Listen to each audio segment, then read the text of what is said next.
call tonight's meeting to order and start with the Pledge of Allegiance. To the flag of the United States of America and to the republic for which it stands, one nation, under God, indivisible, with liberty and justice for all.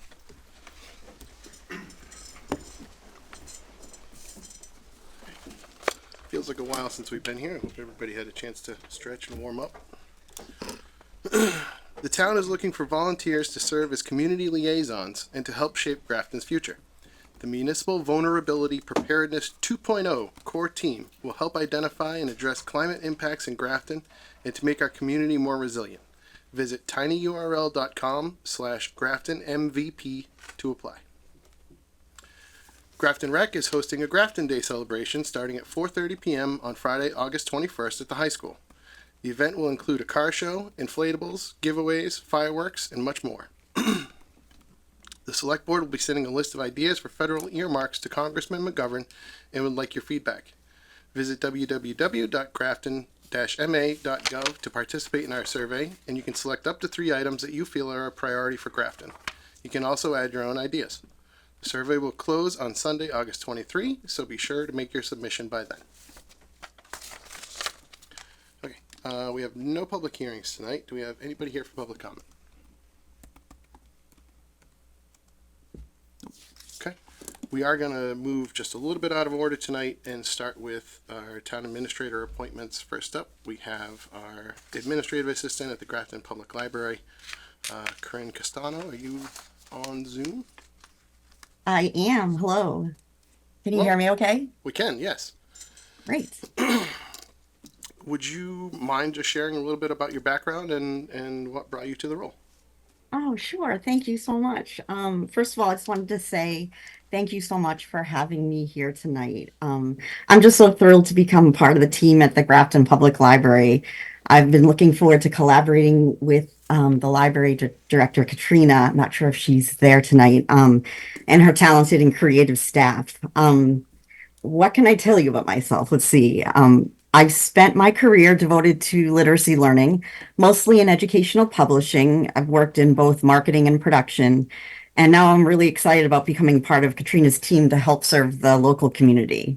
The library's always been just one of my favorite places to be, so I'm really excited that I'll now be able to spend my days working there.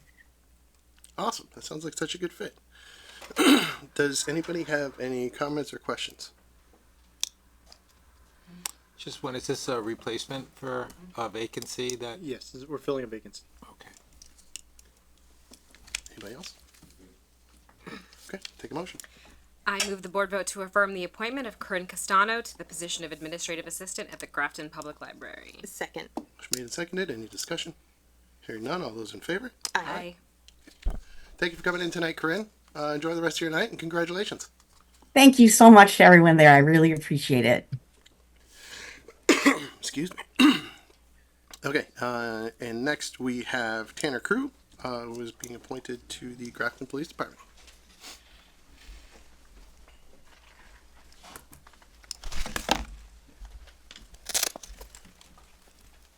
Good evening. Seems like we're here a little more frequently lately, which is a good thing. Thank you for setting some time aside for us. I'm going to introduce our newest police officer, Tanner Crew. Tanner's 27 years old. He grew up and lives in Worcester.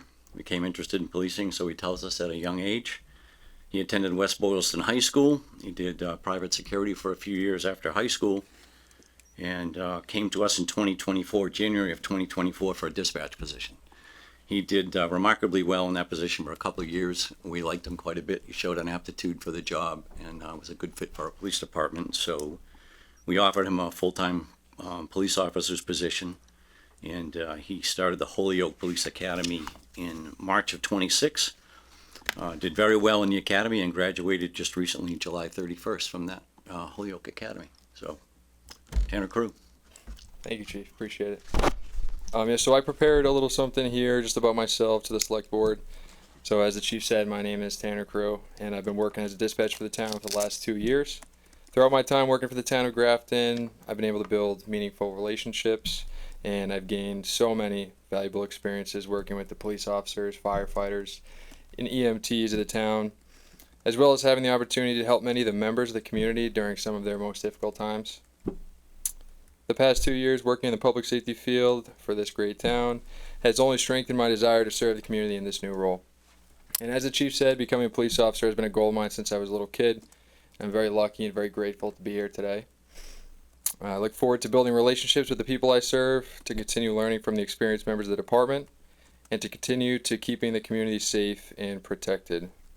I would like to thank the select board for allowing me to be here tonight. I'd like to thank Chief Minardi for supporting me these last 2.5 years and for allowing me this great opportunity. I would also like to thank all of the members of the Grafton Police Department, specifically Lieutenant Crosby and Lieutenant O'Rourke, who couldn't be here tonight, for their unwavering support and belief in me. I've never worked somewhere so tight-knit, somewhere every coworker cares so much, and somewhere that I feel like I can ask anyone for anything and they wouldn't hesitate to help. Lastly, I would like to thank the community for their support as I begin this next chapter in my career, and I look forward to serving the town of Grafton and its residents for many years to come. Thank you. That's a great statement. Thank you. Someone might have pushed him in the direction of. It was good direction. Good Well I'm preparedness. sure that will Thank you. continue, that practice, right? I enjoyed the part about being interested in law enforcement at a young age because you are still a young age. It doesn't feel that way for me, but I could say you'd say that, so Oh. thank you.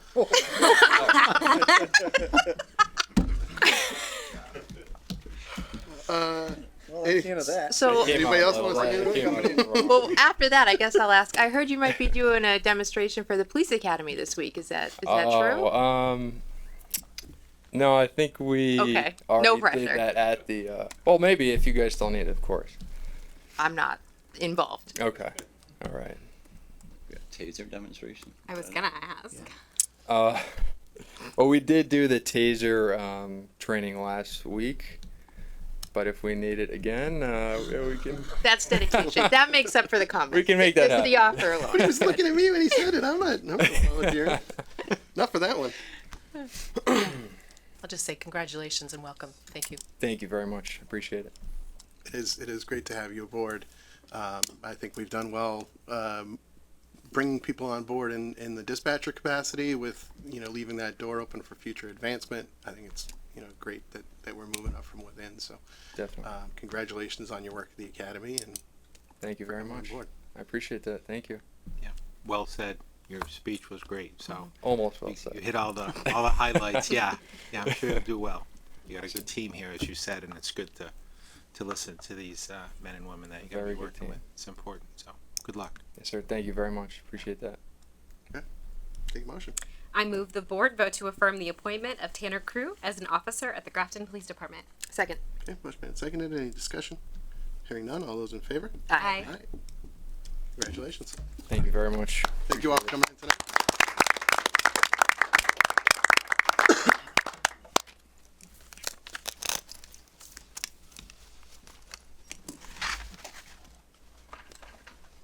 Okay, now we can jump back to the beginning of our agenda here and get into appointments for the Grafton Common Traffic Study Committee. We have 4 seats tonight. We have a couple applicants that weren't able to make it, one that's not able to make it until about 8.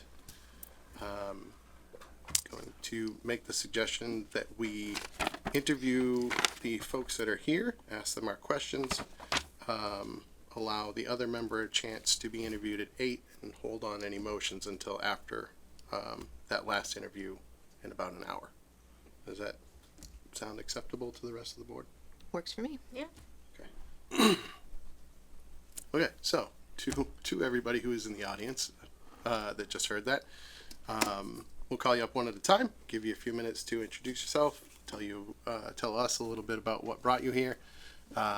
While you're welcome to stick around if you have someplace you have to be and can't wait until we take the vote later. We will be sending you a letter one way or another letting you know if you've been selected or not. So, I don't see Myra Arroyo on Zoom or in person.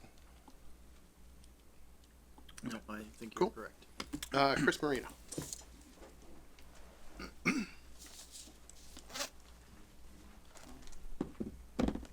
Sit here. Wherever you're comfortable. Stand up. All right. Good evening, everybody. My name's Chris Marino. I've been a Grafton resident for over 16 years now.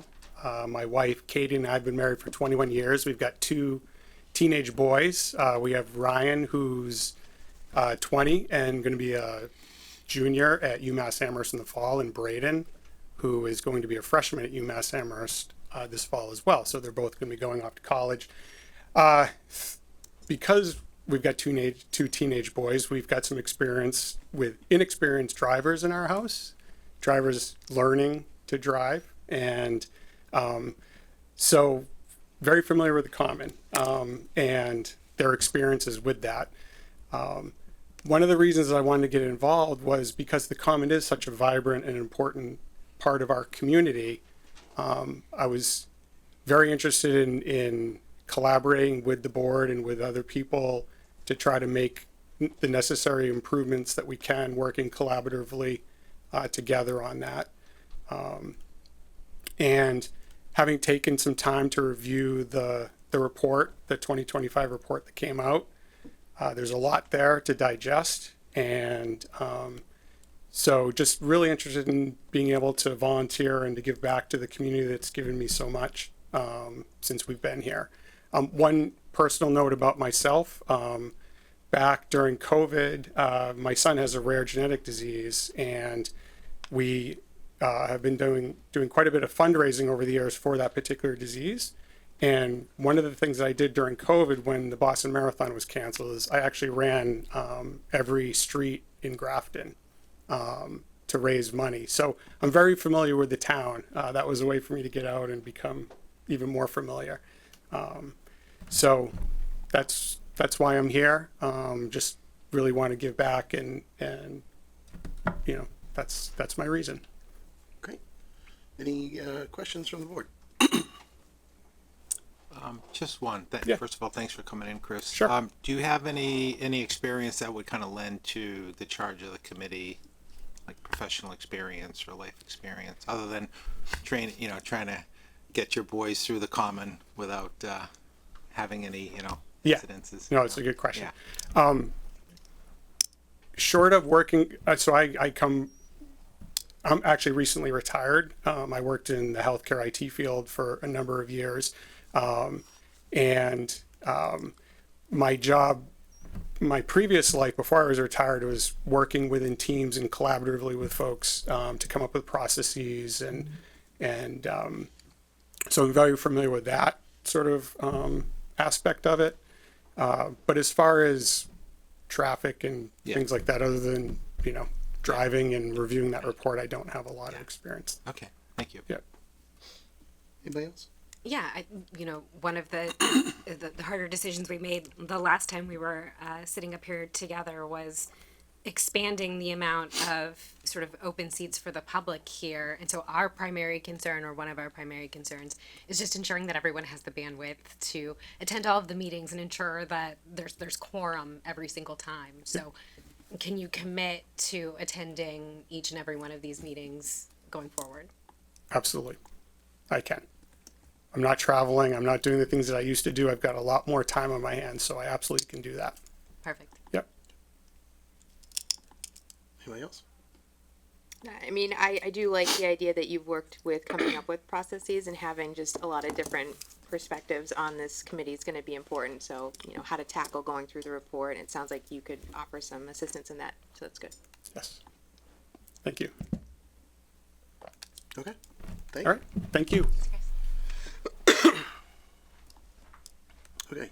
Next up, Chuck Chaluka. I'm old, I'll sit. Thank you all. My name's Chuck Chalupka. I first came to Grafton in about 1982, not as a resident, but as a business owner. My family bought a couple businesses on Worcester Street in the early 1980s.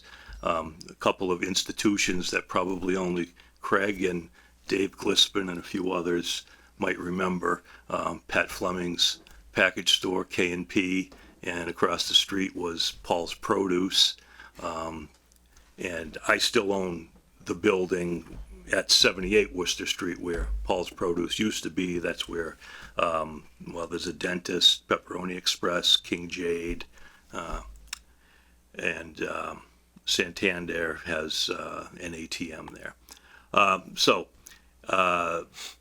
A few years later, I bought a lot on Miriam Road from Rita Martin, who was another Grafton institution, and built a house. So as a small business owner, I think I bring maybe a different perspective than some other people to this position. I didn't stay as a small business owner my entire career. In 1997, I went to law school and then had a career for another 25 years as a lawyer. Part of that time was spent at Mass Highway, which then became Mass DOT, and then at the Turnpike Authority. I was the Deputy General Counsel at the Turnpike Authority for part of the Central Artery Tunnel Project, otherwise known as the Big Dig. And after leaving there, I worked in labor relations at UMass Memorial Health and finished up my career at the Department of Correction as a labor attorney there. But one of the things that I think needs to be part of the advocacy process in whatever redesign there is, the Common, are the businesses that are there. As somebody who spent years as a small businessman, I can remember when they dug up Worcester Street in the 1980s to put in, I think it was sewers at the time, and they had absolutely no regard for the fact that they completely closed off access at two entrances to my business, and it went on for weeks. So I think one of the things I would bring to this committee is a pledge to the small businesses who are on the Common that I would take their parking situation into account and advocate for that. I mean, I read through the study, and some of the ideas are, I think, problematic to say the least. Changing the head-in parking to parallel parking. I mean, I think anybody who has tried to, or anybody who has watched people try to parallel park, I think that would create more of a traffic problem up there. Like, for example, in front of Craig's building, if somebody was trying to parallel park there, just would be a nightmare. So that's one of the things that I would advocate for. The second thing is, I think it didn't get discussed in great detail, but if you're up on North Street at 4 to 6 p.m. in an afternoon, trying to get across Worcester Street to go down Millbury Street, it's a nightmare. That backed up to Norcross Park. And I didn't see that problem was really addressed very well in that study. I know there was mention of traffic lights, but said it would require further study, and I absolutely agree that it does require further study, because to me that's the biggest problem. I think it was a big improvement with the flashing lights at the crosswalk. I just wish more people would use them. I wish everyone would use them. I see people who do and people who don't, and when you know they're there and you see them, you stop. But sometimes people will try to run across without pressing the button, and So that has helped, but I think there needs to be considerably more work done to make that crossing of Worcester Street easier and safer for people. And one of the other things that was mentioned in the study, reducing the size of lanes. The Common is a very attractive area. It's what Grafton is known for. It's one of the things that makes it so appealing. And I would not want to see Mass DOT coming in there with, lines painted and just making a mess of that. I don't think they did a great job on 140 heading down towards Meadowbrook Road, which is the route I take to go home to Miriam Road. I understand why they did it, but when you're coming down towards, if you're headed to Upton, going down 140, and you're going to take a left onto Meadowbrook, the way they have those dashed lines, if you don't cross into those dashed lines, which you're not supposed to, you could get rear-ended. I was going that way once, and behind me was an oversized load going 45 miles an hour, carrying an excavator. And if I hadn't pulled into that dashed line area to make that left turn, the guy couldn't have stopped. So I don't want to see that happen to the Common. I don't want to see yellow lines all over the place. So these are some of the things that I would advocate for as a member of that committee or commission. Make sure that the businesses are satisfied with the result, because a lot of people put, their entire life savings into establishing a business. And if you're going to take away their parking, you might as well hang a closed sign on the door, because it's hard enough for people to navigate that area without trying to find a place to park over near the church or whatever. I mean, people already park there, so I understand that is part of the solution, but it's already taking place. But I really don't think that reducing parking is fair to the businesses that are up there. So that's where I stand. Because you mentioned it, I'm going to throw it out there. At our meeting with the DOT at the Millbury Street intersection, month and a half or so ago, the DPW director gave the DOT officials an earful about exactly what you're describing on 140 on that side. That okay. They took out the climb lane, Yeah. but then didn't really do any engineering to reduce the amount of impermeable or anything like that. So Right. just throwing that out there. Maybe that's something we can get to send them a suggestion. Excuse me. For like a dedicated left turn lane or something like that. But anyways, does anybody have any questions or comments that they'd like to ask Chuck about the committee? Very If you want to know anything about my family, also I can tell you that. I'm sorry, Colin. no, that was very detailed and enlightening, so that's helpful. Okay. Yes, similar comment. I appreciate that you've come with opinions, and clearly you've read the report, processed it, analyzed it. That's phenomenal. Same question as before. You feel as though you have the time to serve the committee and ensure that quorum is made? Yes, I don't know if I mentioned, but I am retired now, other than being a property owner. So yeah, I have time to attend meetings during the day, at night. It doesn't matter. Thank you. One of the reasons why I'm interested in doing this, I'd like to get involved in something again, now that post-COVID, I retired in 2020 and moved out to Minnesota for a short time, temporarily, to help my son, who had just moved out there to work at the Mayo Clinic, and his wife had a baby shortly thereafter. So my wife and I moved out there to help them for a couple of years, and then they subsequently moved back here. My son is building a house right next to mine on Merriam Road. And so that's the story. And serves But on the yes, I Board of have Health. time.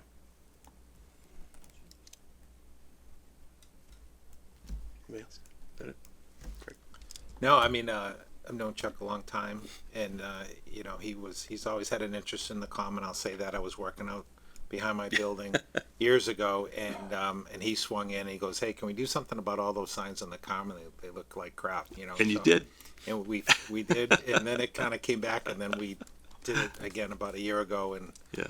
cleaned it up, and it looks better, and it's definitely a public safety issue too. With there's enough to be watching for, you know, other than, you know, sign up for this club. So it was a good thing to do. But So you remember that. I do. One thing I neglected to mention, I did serve 2 terms on the school committee back in the 1990s.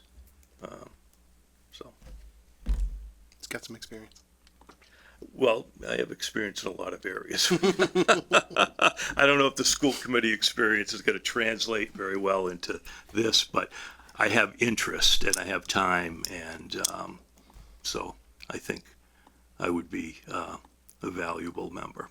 No, it's great. I mean, excuse me, just because you're dealing with very different topics, you know, we do get people who come in who are new to this experience and don't have a lot of knowledge of, you know, kind of the structure of committee meetings and how they run. So Yeah. there's definitely benefit to that. Thank you very much. Thanks, Chuck. Thanks, Chuck. Okay, Michael Gladstone.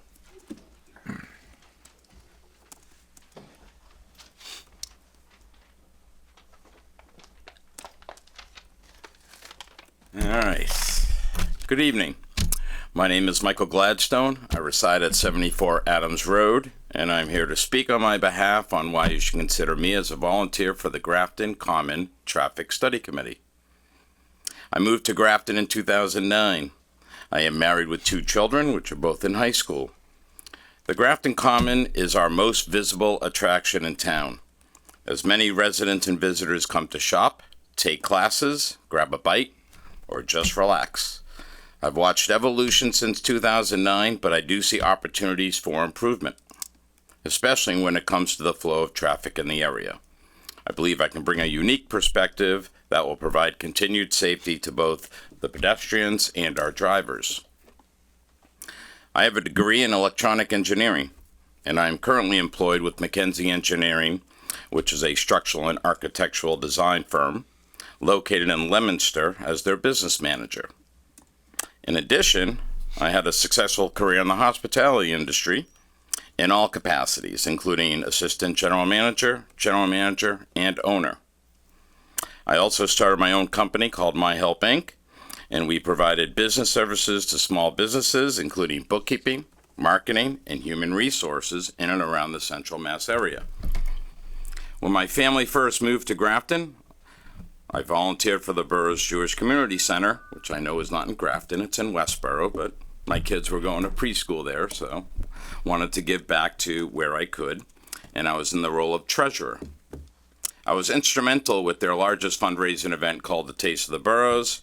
We raised between $30,000 and $35,000 a year for their preschool. That actually led to an employment opportunity at the borough's JCC within my company as their managing director of both the preschool and the community center. This would be my first volunteer position for the town of Grafton, unless you consider coaching softball and basketball. I feel my experiences can be an asset to the committee. The problem-solving skills of an engineer, taking data and making appropriate suggestions to better current situations. Financial understanding, taking budgeting into an account for all possible solutions, and the ability to communicate at all levels to promote better outcomes. Well, that pretty much encapsulates me in a nutshell. I've covered the hows and whys you should consider me as a strong candidate to join the Grafton Common Traffic Study Committee. Thank you for allowing me the opportunity to introduce myself. I'm open for questions. Want to kick it off this time? Sure. I'm going to be very repetitive. Do you have the capability to commit to every or almost every meeting? Yes. As we go forward? Yep, I do. Perfect. Anybody else? Very detailed again. All good? think so. Yeah, I'll just comment that the structural engineering firm experience is very attractive and I think directly applicable to the work that this committee will be faced with and need to be able With the to budgeting and understand. finance stuff, yeah. 100%, yeah. Very relevant experience, so thank you. Me too. Why I'm here. That's why you're here. Yep. One question. When you mentioned that you'd done some marketing work, was that, kind of like, I hesitate to say PR, but communications based, where you're doing some of the outreach or guiding some of that outreach as opposed to, No, kind of I had business. somebody on my team do that, but I did a lot of the website opportunities and provided website opportunity, for small businesses who were looking to upgrade their website. So I would do the website piece, but you can't do everything. I did all the bookkeeping, a lot of the human resources piece, which is, benefits, all that, I think, but to answer your question, no. oh, and No, none of the marketing that's piece. all the other aspects are great. Social media, Yeah, I'm better at engineering. the communication part can be tough, but I didn't know if I had a fellow comms professional out there. So No. awesome. Okay, I think we're all set. Thank you so much. Okay, Kayleen Foley. I'll speak for Kayleen. The historical district is meeting at the same time. That's where she is right now, so she'll either withdraw or jump in after, potentially. Did we ever hear back from Jesse Miller? Not that I'm aware of. Okay. You're not in the audience, right? Okay. Brian Hull.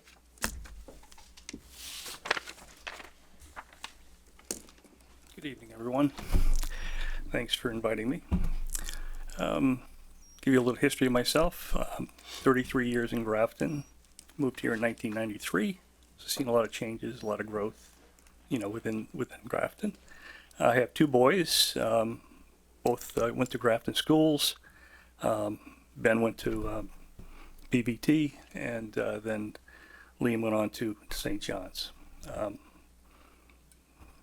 My wife is working currently as a business manager for a school system, and right now I'm retired, so I've got time. That's why I'm here. I do want to give back to the community. I've been here for 33 years and enjoyed what it's given me. So I'll do that as much as I can when I can. And I've always encouraged other people to do the same thing. My involvement with the community has been more recently with the Master Planning Committee, and spent time with that. I think maybe a couple of years. I forget exactly how long it was. Did that. Part of that, I had most of my time in West Springfield. I had a business for 20 years. That business was recruiting and staffing. And a lot of my time on the road has shown me a lot of different things. For instance, if you go to Westfield, Westfield has a downtown with Route 20. So does West Springfield. West Springfield had to do, because of a couple of fatalities, some of the same things you're talking about in the plan. In terms of the curbs and the narrowing of the street and so forth. And if you go down Westfield, you'll notice they have the raised sidewalks, and you can't really speed through downtown. It is Route 20, so it did require some work with the state, I would assume. Also on the side streets, you do have the pedestrian islands that are required so that people can cross reduced crosswalks. So you don't have that problem.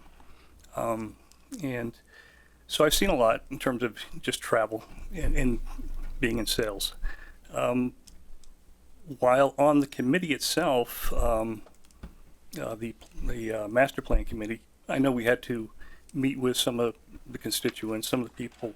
We had some meetings and so forth. So that was kind of an ambassador role, I guess.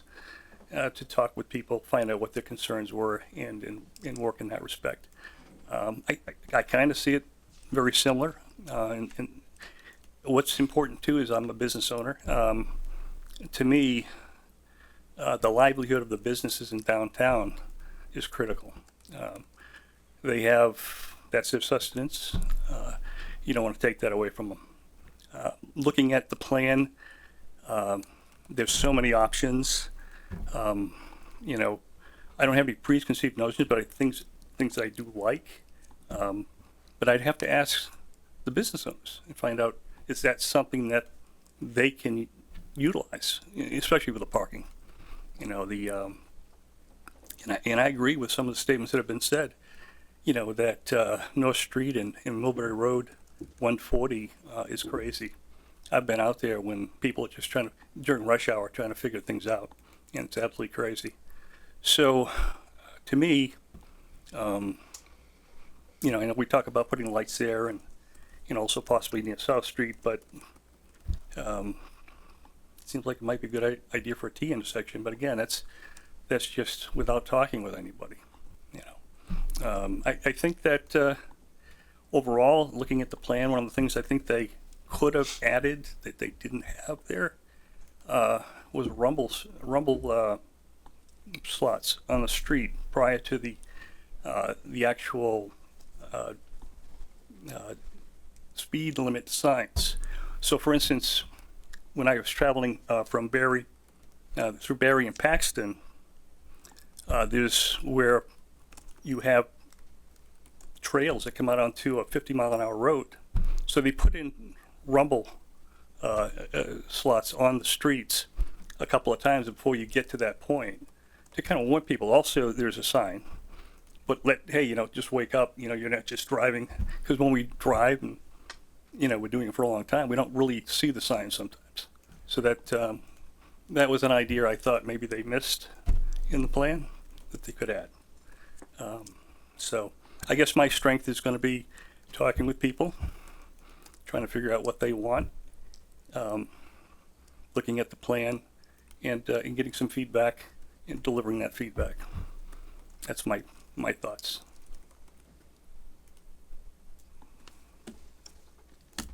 Hit 'em. To reiterate, you have the availability for these Oh, yeah. meetings. Yeah, Perfect. I'm retired. Anybody else? I'll add another strength. By serving on the master plan committee, you are, experienced with working with a larger group, which this is going to be. So I think that's a strength you should, tout. Okay, thank you. Yeah, and I'm not worried about the commitment because you were one of the few, the proud, that made it all the way to the end. We Right. dwindled that master plan working group. Right, but there was a lot of people that left, yeah. You stuck around the entire time, and you always, I thought, added a lot of valuable comments and thoughts, and yeah. Thank you. Anybody else? Okay, thanks again. Okay, thanks. Take a breath. Brian. Okay. I don't believe Bill Cook is here. Cook. Dave Glisman. John Bouchard. John is the one who won't be here until 8. Oh, Dave Glisman, 5 Stratton Road. I'm, by way of introduction, I was well, first I had a degree in engineering, so I think that's certainly helpful. I was a police officer from 1974 to 87 in the town. I've lived in the town for 76 years. My father was the fire chief for 45 years. And I was the business owner at the Sunshine Sign Corporation in North Grafton, previously at 122 Worcester Street and now at 121 Westboro Road. And living at 5 Stratton Road, I'm very aware of the issues at the Common on a multi-times regular basis daily. So I'll try to be brief because I know you probably got a stronger agenda, but I do think I have the qualifications that would be extremely helpful to the committee, and I think I have the background with law enforcement and the fact that the Sunshine Sign Company does regularly general contractor jobs in public work that involves traffic flow and regulatory signage. Lastly, I would tell you that I have always said this at every meeting I've attended and spoken at, that I have a lot of respect for the Will and Evan and for the select board, and I certainly welcome the opportunity to work in conjunction with you folks and maintain what I think is our most important, one of our most important assets, being the Grafton Common. And other than that, I'd just like the opportunity to continue to help the town in whatever capacity I can. And yes, I will attend every meeting. Good. I'm glad we could check that one off first. Anybody have any questions for Mr. Gillespie? Comments? No, I'll just say this, appreciate you coming forward and volunteering and being willing to give your time, and I think the public service and public safety experience is huge, and obviously driving through that common for 70-something years is important too, and there's been a lot of changes up there, both with the volume of traffic and with how the traffic flows up there, so I think some institutional knowledge is always a good thing, so appreciate you coming forward. Plus, I'm friendly with the chief, so maybe that'll help. Thanks. Okay, so we will pause on the remaining interviews for now and come back to that a little bit later. Moving on. Is William coming? Like, do we know anything? He's not going to be able to attend. Okay. Billy? Yeah, he's not. We have a couple election worker appointments. We could just take a motion on that. Sure. I move the board vote to appoint Doris Medivier and Melissa Paquin as election workers. Second. Okay, motion made and seconded. Any discussion? Mativier. Mativier, thank you. Any additional discussion? Did Doris leave for a while and she's coming back? Yeah. She's been an election worker for Yep. forever, right? Yeah. I don't know the period of time. Yeah, yeah. Okay, all those in favor? Aye. Aye. Motion passes. Okay, we did our appointments, so we can skip down to new business and start with recommendations from the Traffic Safety Committee. Seems like traffic is the topic.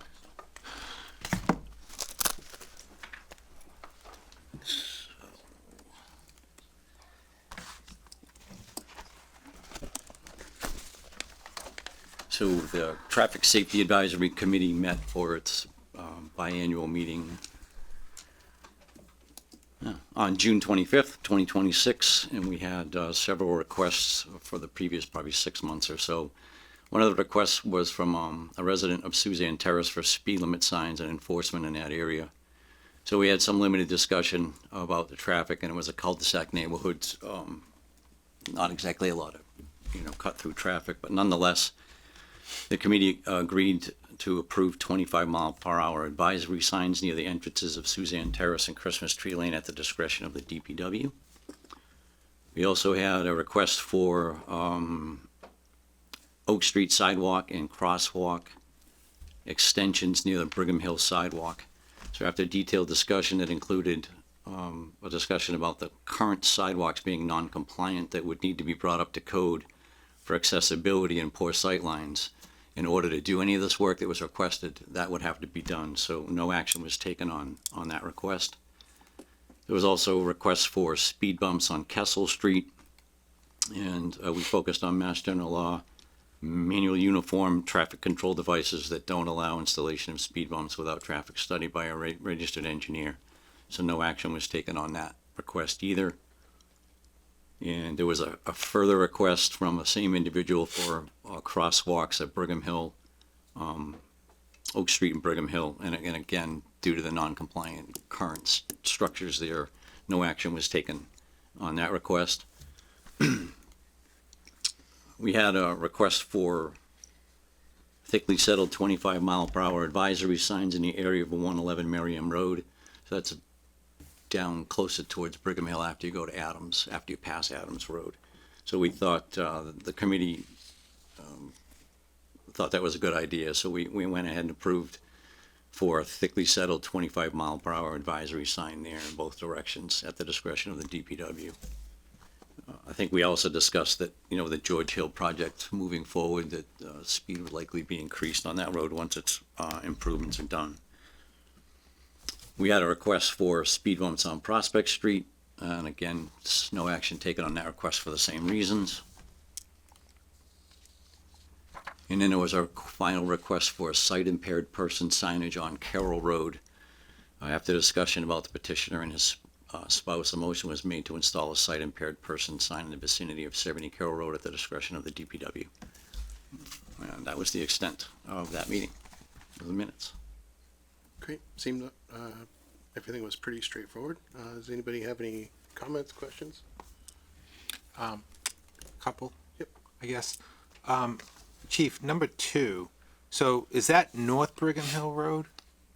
It says Oak Street. Oh, no, that would be the Brigham Hill, that when Oak and Brigham Hill meet, where Brigham Hill crosses Providence Road, that section where.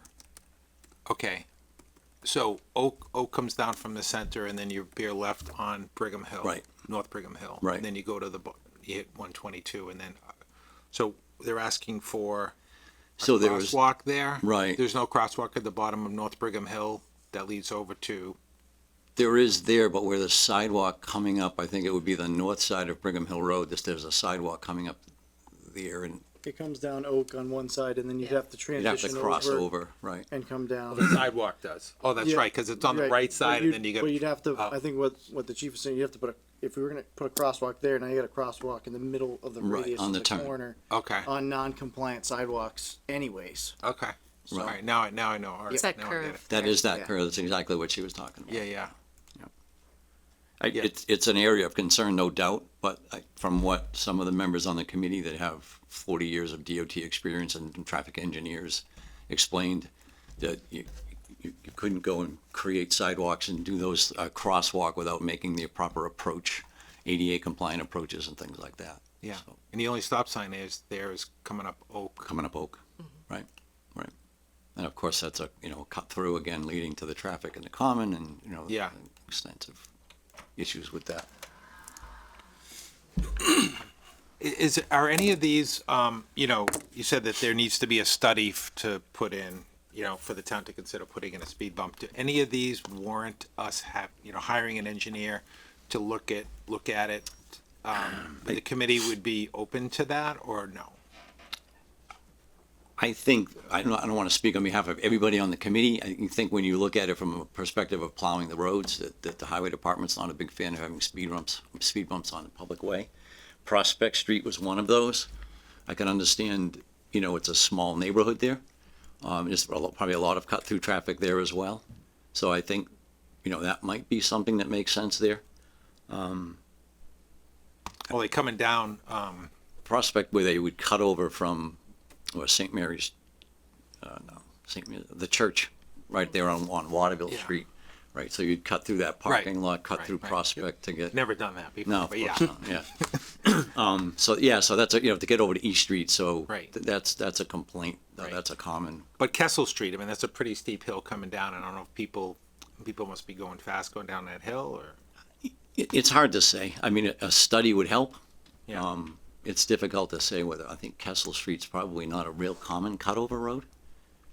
Right. But I don't know without a study, I wouldn't know where would that. Well, with the common getting the way it is, It could be, yeah, right, it could be, and Sartell too, yeah. Because people try and go around. right. So I don't just know. wanted to know if the committee wanted us to, if there was anything the committee thought we should investigate further, other than just, we can't do it because we need a study, you know what I mean? Well, I think we could investigate it further. Yeah.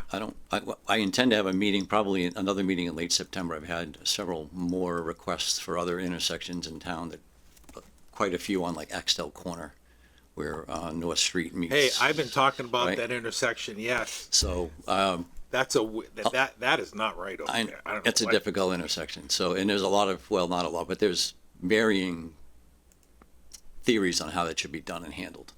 So I intend to have another meeting in September and add that to the agenda. We can revisit some of these with the speed bump issues. Yeah. Happy to do that.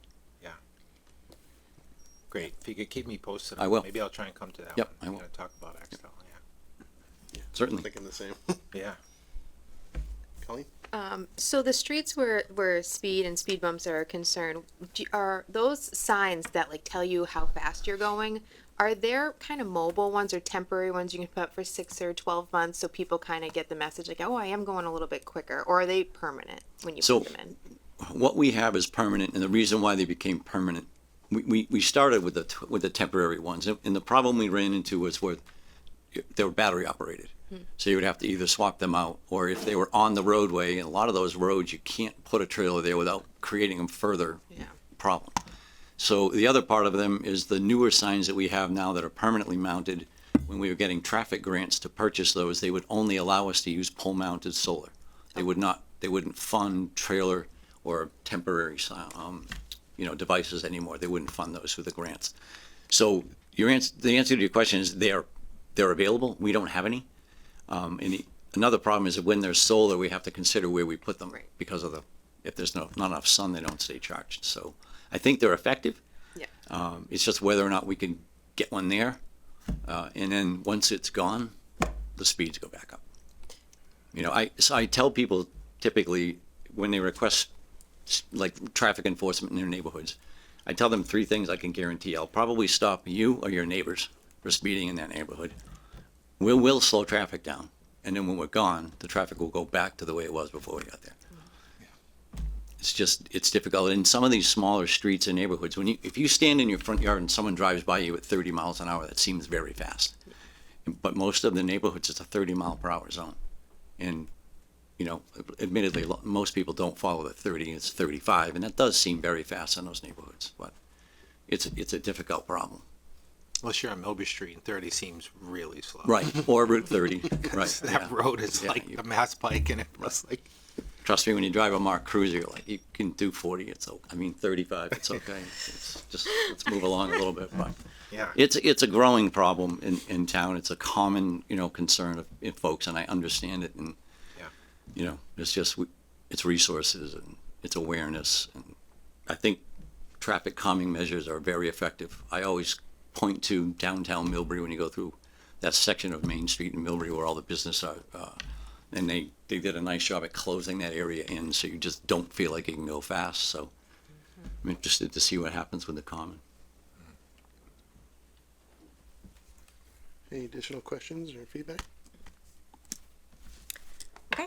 I move the board vote to accept the recommendations from the Traffic Safety Committee as presented. Second. Okay, motion made, seconded. Any discussion? Hearing none, all those in favor? Aye. Thank you very much. Coming in tonight, Chief. Thank you. Okay, next one is an easy one. There is a draft of the proclamation for Indian Independence Day in the packet. We won't go through that tonight. It's in preparation for the celebration this Saturday, August 15th at 10:30 here at the Municipal Center. Anybody have any questions or comments, concerns? Should we post just in case all of us go there, or is it not a big deal? Oh, it's probably not a bad idea. No, I'm planning on attending. Yeah, it's a nice ceremony. It's not particularly long. Just a fun way to kick off your Saturday. So, if nobody else has any feedback, we can take a motion to sign. I move the board vote to sign the proclamation to be presented on August 15th for India's Independence Day. Second. Okay, motion made, seconded. Any discussion? Hearing none, all those in favor? Aye. Okay. Next up, Jessica, welcome. Good evening. Thanks for having me. You're welcome. We have 2 alcohol permits up. They're both back to school student club events. We have Elms Cafe as the bartender. Their tip certification is on file. And we have police details for both events. Great. Any questions or comments from the board? Hearing none, can take a motion. I move the board vote to approve a 1-day all alcoholic beverage license for Tufts University on Monday, August 17th and Friday, August 28th of 2026. Second. Motion made, seconded. Any discussion? Hearing none, all those in favor? Aye. Okay, great. Thanks for coming in tonight. Thank you. Have a good night. You too. Okay. Next up, we have allocation of funds for the Grafton Public Schools roof project.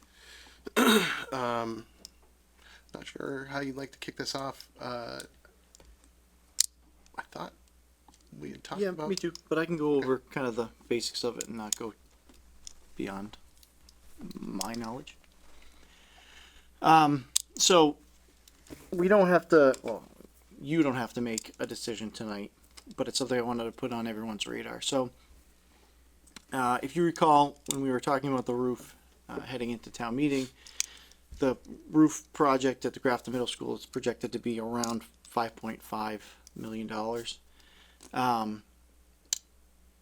Town meeting, the finance committee amended the appropriation for the roof project and increased the available funds up to $2,446,000. That's broken down as free cash $1,450,000, capital stabilization $496,000, and municipal stabilization $500,000.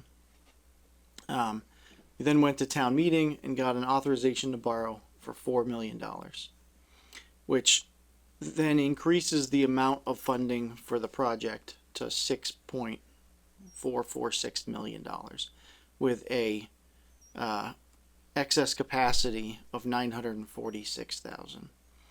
So the select board will need to decide whether it is going to proceed with borrowing the full $4 million and returning that $946,000 delta to the capital plan, or if you will spend the available funds first or some combination thereof. So we'll need direction heading into, it'll be down the road because we're not anywhere near needing to borrow money, but we'll need to know by the time we're going to borrow money where we want to, which way you want to slice that. Thank you. Does this give us an opportunity to sort of fix maybe some of the bond issues that over borrowing would have presented? If you recall, Yeah. you were concerned about the bond rating. Yeah, if you let's say returned the $946,000 into available funds, that would certainly be more favorable in the bond market. I don't think it solves the problem, and I'm not quite sure that it makes a difference. I think if the problem exists, the problem exists. Okay. What it would do is allow us to continue the trajectory of our current capital plan more. But neither way is catastrophic, and I think that we just need to think of, or you folks need to think about how you want to approach that.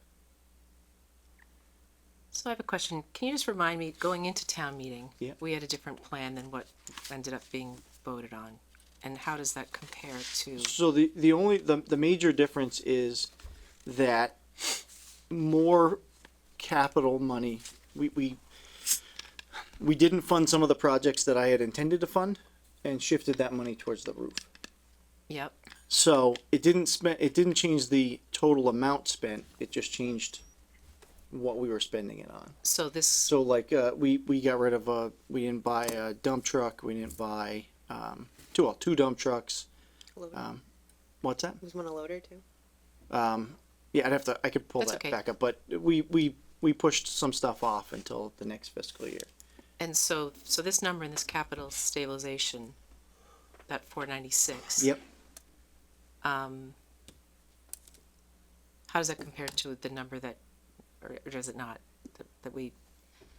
So I can. Do you know what I'm getting at? Yes, I do. I think that maybe the best way to answer that, I can come back to that. We had kind of a different, I think, vision of how this was gonna play out. So I could come back and show you the comparisons of the capital plan. Okay. Because what I had to do, essentially, was take the capital plan that I had presented and then back into it after the amendment. Right. To make it match this. Yes. So it doesn't. It was hard to get everything to correlate exactly. Okay. Which pot we're taking things out of, but I was able to get it to work. But so if the board thinks that's helpful information, then I can. That'd be helpful for me. Okay, I can come back to the next meeting with that comparison, Okay. broken apart in a different way. It's been a while since we talked about this, so I think the refresh would be generally that's beneficial. in hindsight, yes. I have it all in ClearGov, but me pulling it up here is probably going to be messier than me just Yeah. pulling it out and presenting it next We time. have time, as you said. Yeah. Just I know that going into it, I felt comfortable with that plan, and then it got shifted. So I'm just trying to see where Yeah, all where these where it three. ended up. Yeah. Yep, absolutely, that's fair. We were also, part of the intent was to reduce the amount of free cash being used because we were using, what, like 70% of the available in Yep. the way we had it previously, Correct. which would impact our bond rating. Correct. Yeah, I think it's helpful, but as I said before, I think we're already we're going to be over no matter what. So it's just a degree, a matter of degrees. So, but let me put that together as far as a comparison side by side of what we didn't fund and what was moved, and I'll come back with that. So one of the other concerns was, I think it was in the packet, about them finding some asbestos in that roof, which they didn't, that the study that they did on that roof did not include that, which is unfortunate. So now the school department's considering doing this roof in 2 different bid processes, which is a major concern for me because we're going to lose our volume discount by doing it all together, which was one of the reasons why we decided to do the whole thing at once, so we could have one contractor, one bid. There's efficiency with volume, and now because they found this, or the original inspection did not, so now they're talking about doing 2, because I understand they want to get that one fixed because it's terrible. Yep. But now we're gonna have to go out to bid twice, 2 sets of bid documents, 2 bid processes, 2 different contractors, and ultimately a higher price to do the total job. Yep. And I don't know how they intend to bid this because there's 2 possible ways. You can bid it in 2 different projects, or you can bid it as one project with a construction delay in the middle. Yeah.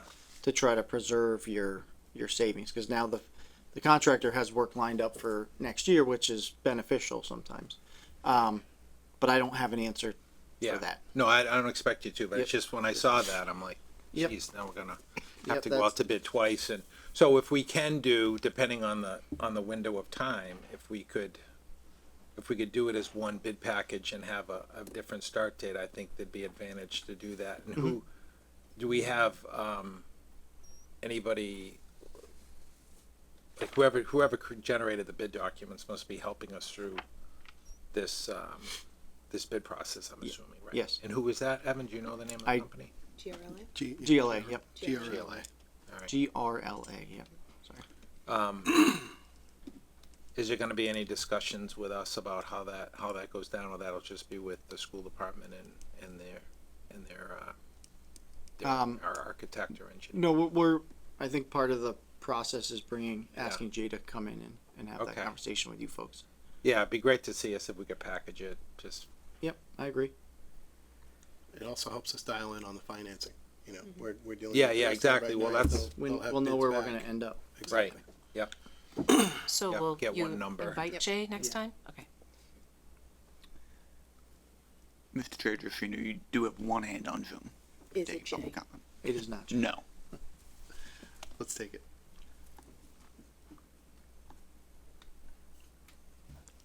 Hi, sorry to not be Jay. This is Dan Kusher, 79 Keith Hill Road, and member of the Finance Committee. I just wanted to, as a kind of refresher, the reason that the Finance Committee proposed that change on town meeting floor to increase the funds for the roof was concern about the possibility that the debt exclusion might not pass. Right. And so increasing those funds would allow at least that one critical chunk to get replaced. But now that the debt exclusion is passed, that's no longer a concern. So I just want to add that little bit of context to the conversation. And so those extra funds that have been allocated, the capital funds that have been allocated for the roof, could, I think, potentially be reallocated in October to other capital needs that got bumped. But that's up to the select board. Thank you. Thanks for that clarification, Dan. That was a good one. Any additional questions, concerns, anybody wishes to share?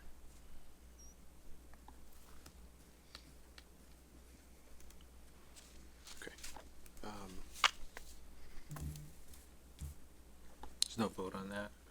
No, we don't have to take any action on it tonight.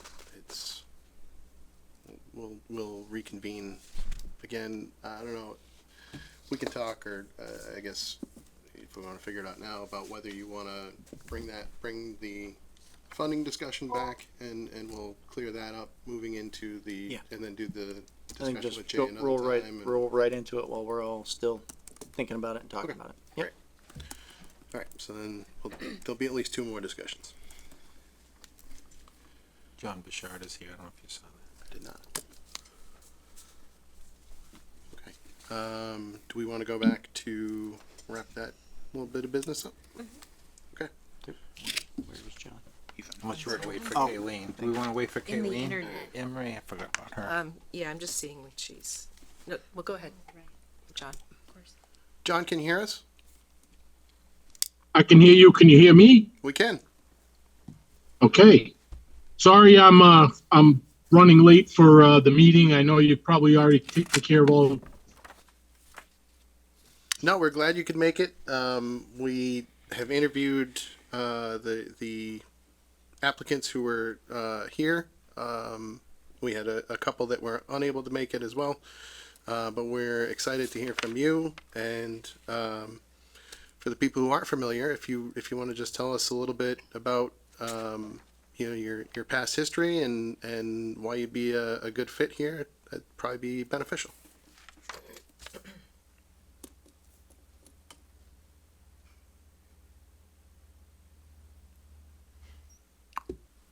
John, did you hear me? It did kind of sound like he cut out there when he started saying like, it sounds like you might already. John, if you can hear us, we're having trouble hearing you. He certainly can. He's not there. There we go. Oh, He's back. Oh, Ta-da. I'm sorry, I got disconnected. I came back on. I'm not sure if you guys can hear me yet. We can. I don't know what the last part you heard was, but if you just want to, for the people who don't know, give us a brief background and why you'd be a good fit. Do you have any traffic experience and engineering experience, John?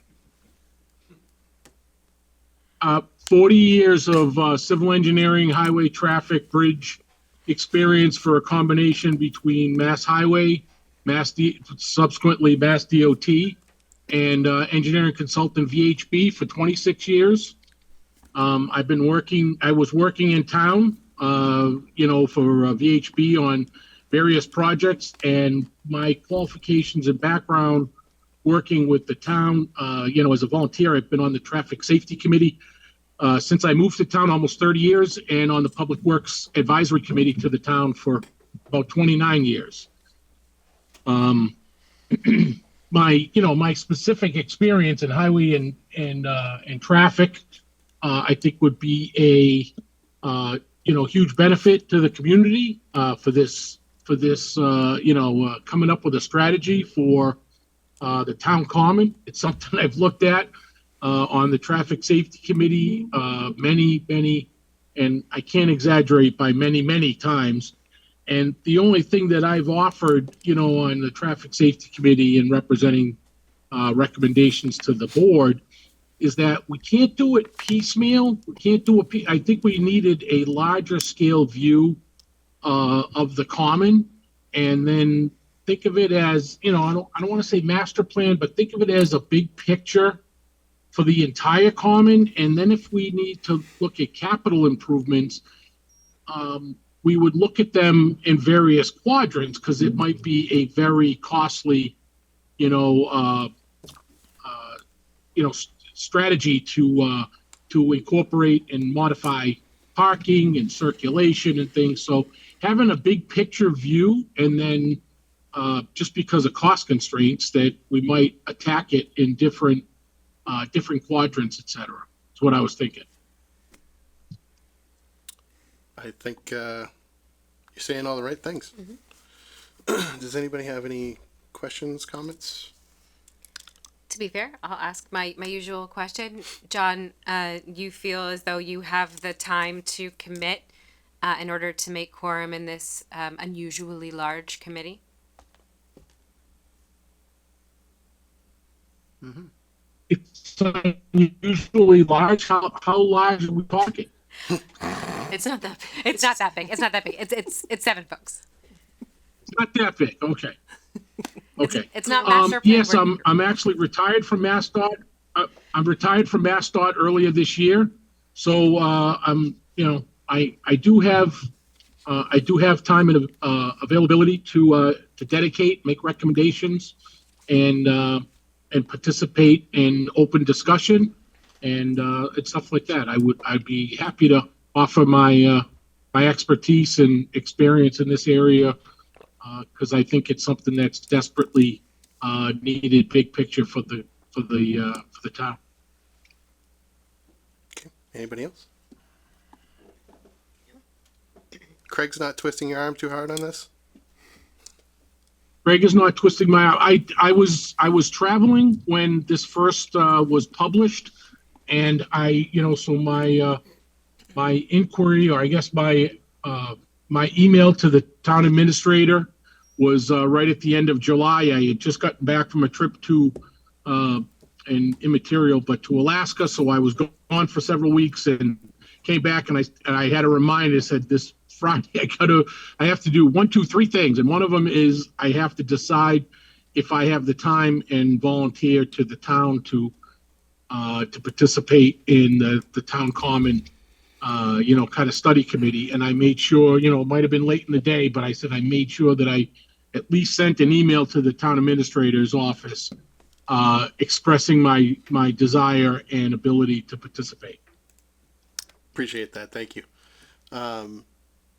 Okay, if nobody has any other questions, we can cut you loose. Yeah, I'll just say thank you, John, for stepping forward, and you've worked probably with everybody on this board at one point or another, and from heading up the new DPW facility to the roads committee to Public Works, and I mean everything that you've done. So appreciate you stepping up. I think you'll bring some reason to a committee that's going to have a lot of ideas, and you'll be able to tell us if any of them are any good. So or whether they'll work up there. So I appreciate your stepping forward. No, I appreciate doing it. I mean, hopefully my involvement might also give us some opportunity to seek some state grants to implement some options that have been discussed as part of the study that was completed in 2025. And I think that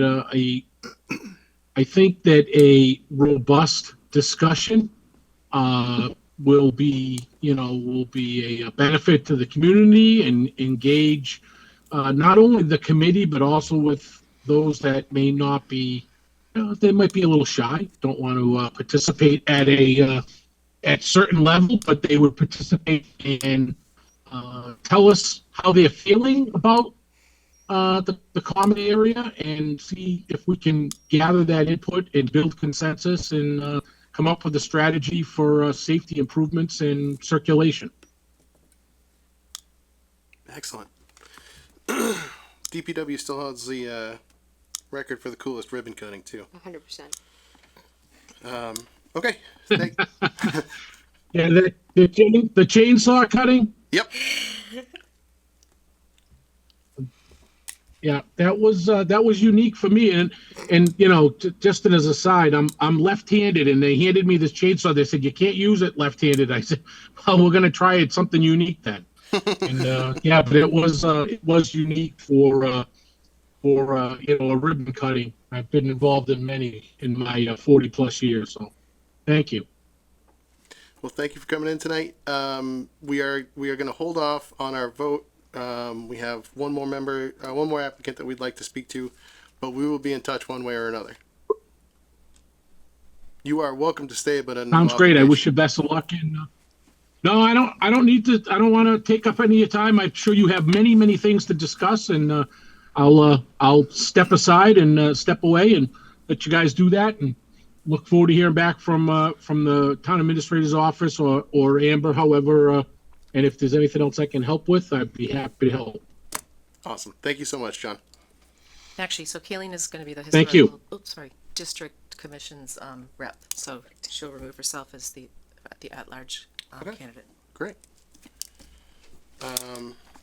So should we take a motion?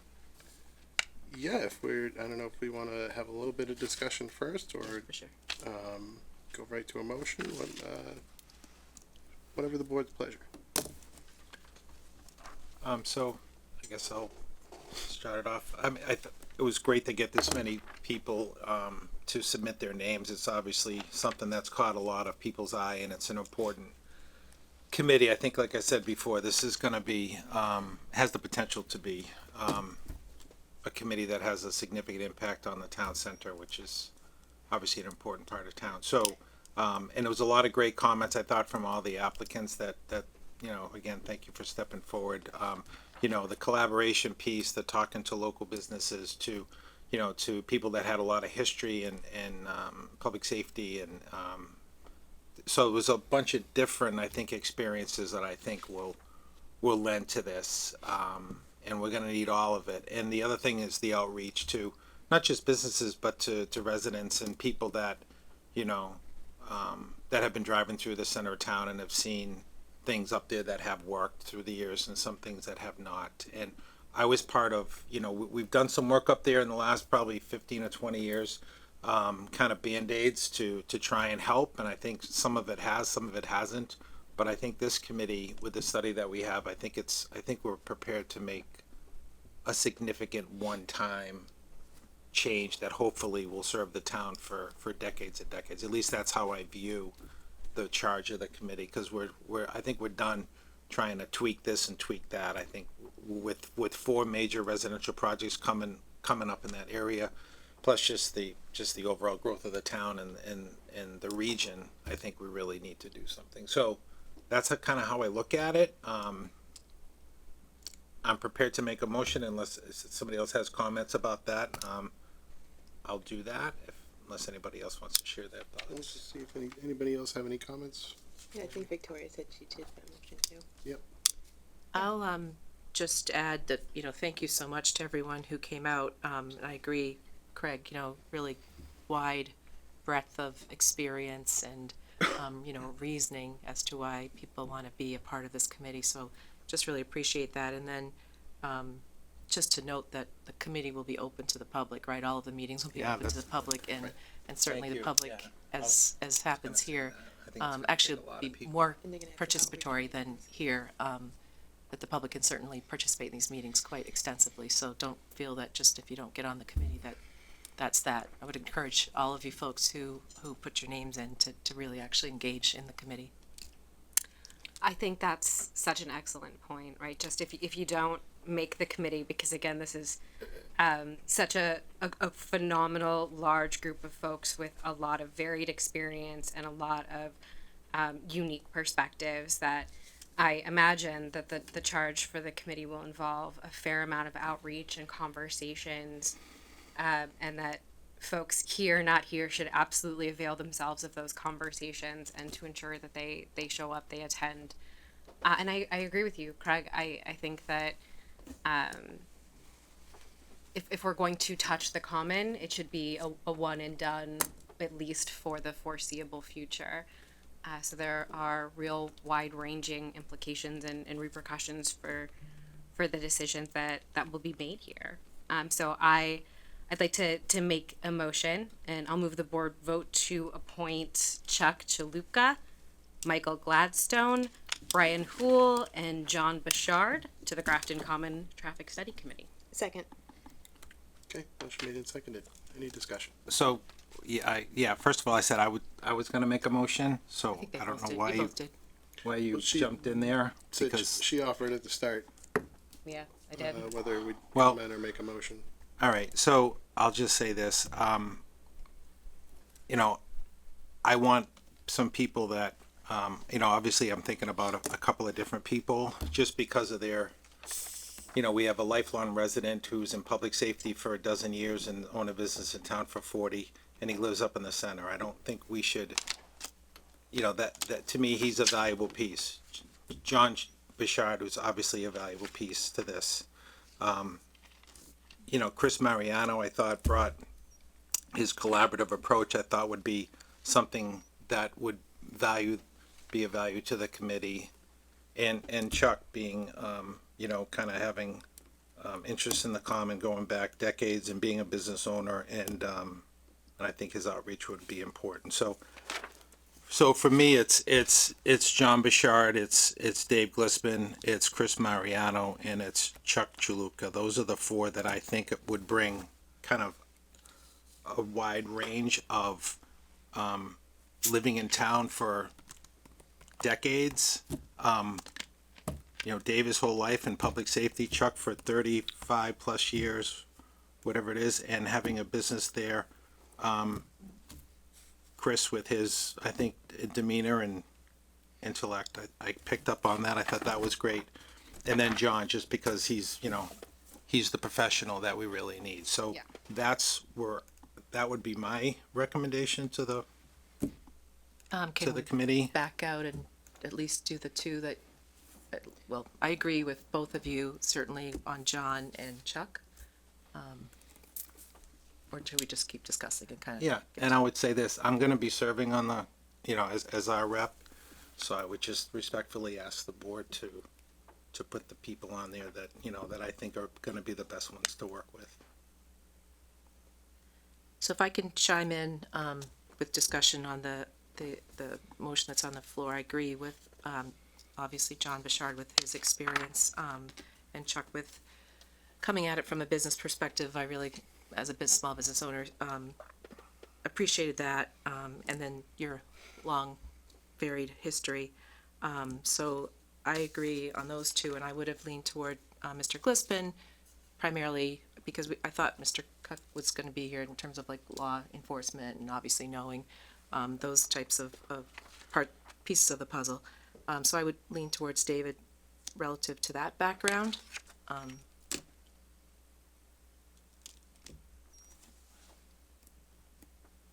So I don't know. I mean, I feel comfortable with the motion that was made. That's why I seconded it. So, I think we're leaving people that have a lot to offer off the table. That's what I think. but like as we said, these meetings are going to be open to the public. They're more than welcome to attend, and there'll be outreach meetings that they can participate in, so that they're not being shut out. I think that the two names also that I included in my list are just as qualified. A gentleman who works for a structural engineering firm and has worked there as a capacity as both an engineer and a head of finance. Mr. Hool has extensive experience in the town working with the administration of the town on large scale plans. These gentlemen are just as qualified. I mean, everyone that came before us, in my opinion, was qualified, so it's just different opinions as to what each of us might feel is just has a little bit of an edge for whatever reason. Yeah. Yeah, I mean, I think, listen, Mr. Gladstone's a gentleman, and I'm sure he's a smart guy. He's an electrical engineer. That's got nothing to do with public safety or traffic, and we have a police officer for a dozen years who's been driving through the town for 76 years, and we're not gonna put him on it. It just seems like very short-sighted on that, and I thought Chris would be a nice addition too. So those are my picks. Again, I'd ask the board to respect that and that I'm gonna be on this, and I think they're the best choices for, and nothing against Brian too, he's great too. I'm just trying to pick the four that I think would serve the town the best. And this isn't about me or any of us, this is about what's best for the town. And that's what I'm trying to do.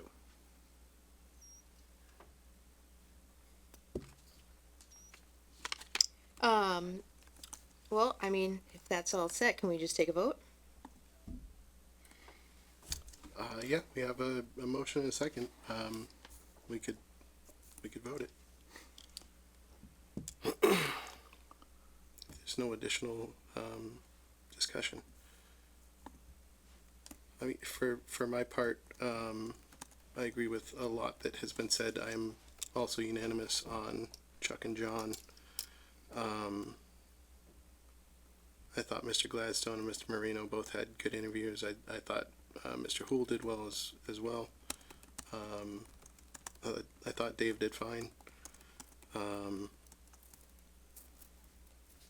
Yeah, I'm in the same camp. I think we have a lot of qualified people to choose from. It's a good problem to have. Yep. Okay, so we may as well vote on the motion at hand. Current motion, just to recap, is for Mr. Chalupka, Mr. Bouchard, Mr. Hool, and Mr. Gladstone. Yes. Mhm. Okay. All those in favor? Aye. Aye. Opposed? Aye. Aye. Motion passes 3-2. And me being opposed has, again, nothing to do with, No, just a different way I was gonna go, that's all. Okay. Again, Thanks thank a lot. you to everybody who came out. Okay. You know, I hesitated on this part. But I'm going to share that one of these members left what I would call a borderline threatening message for a member of this board. And that is why I do not feel comfortable moving them forward into this next round. And I would have sat on that had there not been that level of frustration that was just expressed for the way that vote went down. I'm going to leave it there. And I'm going to suggest that we move on to the Master Plan Implementation Committee charge.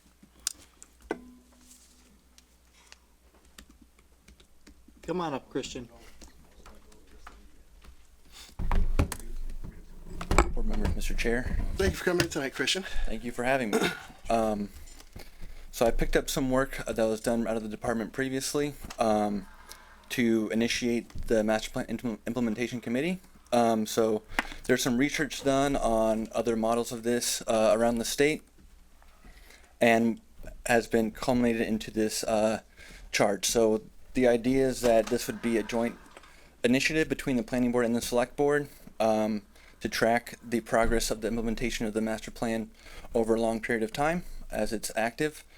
It would involve 9 members total, 5 from boards and committees that are currently active, 4 at-large members.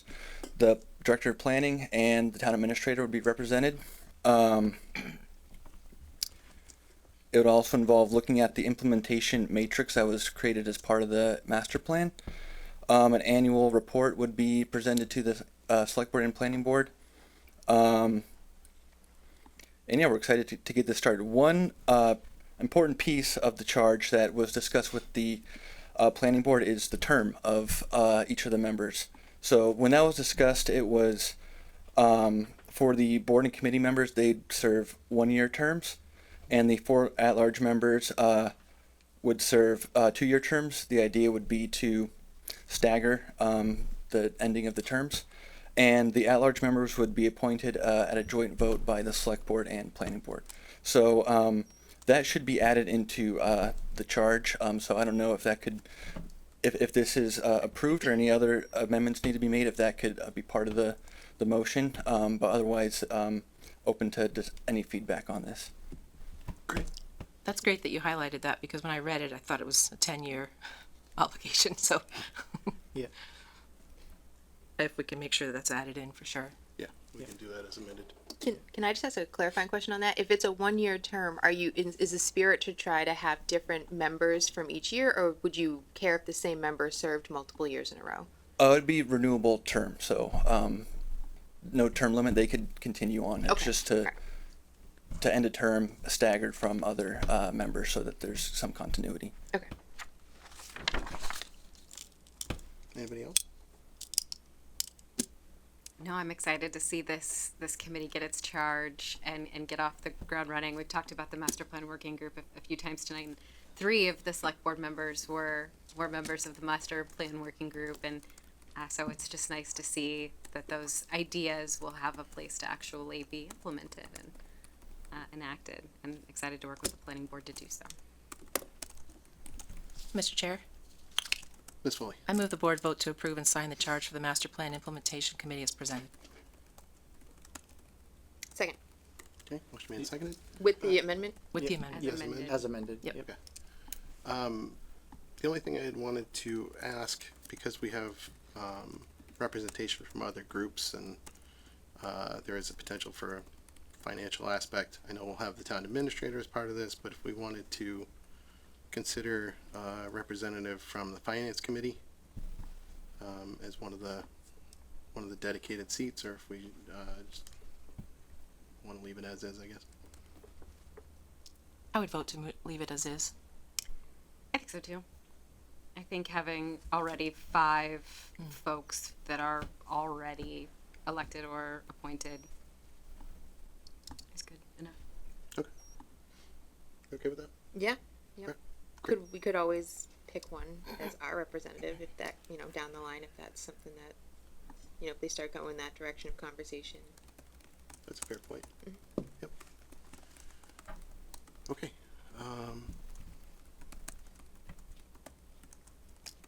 Motion as amended. Seconded, yep. All those in favor? Aye. That one's off the board. Next up, you are going to walk us through this long worded. Yeah, briefly. He's going to briefly walk us through it. Yeah. Local government representative authority for the new small clean energy infrastructure facility, siting and permitting law. So I'll try to be as concise as I can. It's a lot of changes. What it is a new permitting process that is required to be offered by every municipality in the state for most likely solar arrays and battery energy storage. Those are both protected uses. But there's a requirement to offer a 12-month permitting process with a consolidated permit issued. So all permits that are already required would all be delivered at the same time. Why I'm here is because by default, the chief executive officer of every municipality is assigned the local government representative, which requires administrative and minimization and mitigation responsibility. That could be kept with the default assignee, but there's also the option to delegate those tasks to other entities within the town. So the way I recommended it was to, and it's also recommended within the guidance, in one scenario would be to delegate the administrative tasks to the planning department and the minimization and mitigation assignment and decision writing to the planning board. Reason being is typically that's how we operate already. These types of projects are subject to special permit as it is. So it's open to the select boards, however they like to delegate that, but that's just how I recommended it. Any questions or comments? I will say, reading through it, it did seem like, you as the director of planning and the planning board would be, best suited to go through all these things. It made sense to me that we defer that responsibility to you unless the rest of the board has other feelings. Sounds good to me. Yeah, I agree, particularly for timing issues, right? Some of it's sensitive to time and also I think just the general consolidation and cat herding. Happy to help you do that. Okay, let's make it real and I move the board vote to delegate all administrative duties of the consolidated permit process to the planning department and delegate the ability to assign minimization and mitigation measures to the planning board. Second. Okay, motion made and seconded. Any discussion? Hearing none. All those in favor? Aye. Thank you. Thank you, Christian.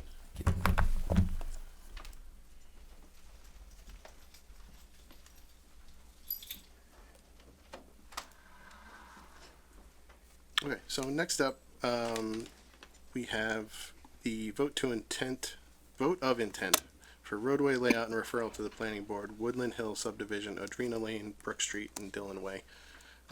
This is very procedural. At the planning board meeting last night, they agreed to the certificate of completion for these three roadways. We now have to agree to send this back to the planning board for their road acceptance review, and then eventually it'll go to town meeting. I'm forgetting your name, I'm sorry. Good evening, that's right, Essex Petrie with Thank Pulte Homes. Yeah. Just here to answer any questions. You stated exactly, the planning board approved it last night. We've filed our determination of completeness package with all the required letters and sign-offs from the necessary departments. And we're looking forward to having this at town meeting this fall. Any questions from the board at this point? No. Appreciate you coming in tonight. I think Sure. It's gonna be an easy one. All right, great, thank you. Could take a motion. I move the board vote to intend to lay out the roadways of the Woodland Hill subdivision and refer this road acceptance to the planning board for their review. Second. Okay, motion made seconded. Any discussion? Hearing none, all those in favor? Aye. Thank you so much. Thank you very much, appreciate your time. Have a good night. Okay, next up, we're bringing back the select board's letter of commitment regarding municipal spending. Just a quick refresh, this was something that we drafted up prior to Springtown meeting and the spring elections. We are still in the process of discussing the road stabilization optimization with the DPW advisory. Tonight we figured we'd focus on one of the first things that's on there, the financial review committee. As it's listed here, we mentioned establishing a neutral independent committee to study spending trends and cost drivers. I believe when we initially had the discussion, we thought it may be something we want to go external for, see if there was some sort of consultant or agency that did these types of things that we could engage depending on the cost for that. So that's where we're at tonight. Just, I don't know if do you have stuff you want to add before we kick off the discussion? No? Great. All right. What's everybody's thoughts? Yeah, so Mr. Chair, I've done a lot of thinking about this and some research, and quite frankly, I've kind of landed, particularly after going through the last two budget cycles and seeing, the personal things that occur, boards with and people with different, backgrounds and what they want to kind of get out of this or that. I really am leaning towards a full independent operational audit. And so I've looked into it a little bit. There may be funding out there through, I don't know if it's DLS, is it what it's called? There's a lot of acronyms, right? DLS. This Community Compact Cabinet. It's unclear to me. We'd have to do a little digging, or the town administrator's office would have to do a little digging to see if there's actually money there. But it seems that depending on how we worded it, that there might be some grant funds. There's other communities that have done this effectively. The operational audit, I'm looking at it not so much that we might not find money out of it, right? Or we might, hopefully we will. We might find potentially revenue sources. But at the very least, for the taxpayers, it will be a, independent, objective, outside look at our town and how it's functioning entirely. And I think it could be, used for many years, as a roadmap. We might not take all the recommendations and be able to implement them, or we'll have to see what they come up with. But I think it, again, particularly after going through the last two springs, I think really having an objective, outside look is really the way we should go. Pardon me. It will cost some money. Maybe there's, funding out there. I saw numbers anywhere between like $27,000 and $100,000, kind of depending on how deep you dive. And my recommendation would be it's money well spent to dive relatively deep so that the taxpayers can see that, yes, okay, the school department is operating efficiently, or no, they are not. We do need more police, or maybe we do not. But it's not coming from board member Anne Marie, who is for or against, this, that, the other thing. So while initially I thought this financial review committee that we could kind of do it in-house, but as we all know, we kind of end up pulling from similar people anyways. And I just think it would be in the town's interest to look at this completely objectively. Yep, I agree with all points. I think the best benefit, if we are able to do so, would be to keep it as, you know, an independent third party, for all the same reasons you listed there. And I mean, one other thing, you know, to look at this as an investment rather than an expense, right? This will be an investment in our town and how it functions.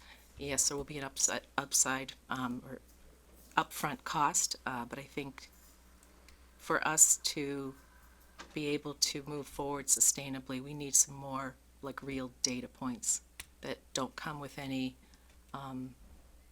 skews, for lack of a better word. Anybody else? Yeah, I agree with that perspective as well. And is that something that you guys could pull together and maybe even potentially show us like an example of what one would look like from another community when? And I can throw out a couple of communities. Manchester by the Sea did one in 2024. They were able to utilize a community compact grant. Freetown, Dedham, Hanson, Sheffield. There's a number of them. Hamilton, Wenham. They did it just specifically to their regional school district. So I've done some background on this. What is a little unclear is this community compact grant and if it's still funded right now. Yep. So we've gotten 3 of those. Oh, okay. But they're as of June of 26. Yep. So I'll have to look into it because there's some funding mechanism discussion, but there's also it's an every other year grant. Okay. So That's it. I think that our last grant round was not this past fiscal year, but the fiscal year before. So we should be eligible in this year. I believe so. So we can certainly look into that further. We'll hone in on the funding too. And I can, you know, share just some of the background that I did with you, obviously. But they also indicate, or I don't know who they are. Some of the research that I did indicated that, you know, perhaps DLS, if there isn't monies there, they can help provide some sort of technical support and or shoot us in the right direction for grants that might fall under a different category. Yep, absolutely.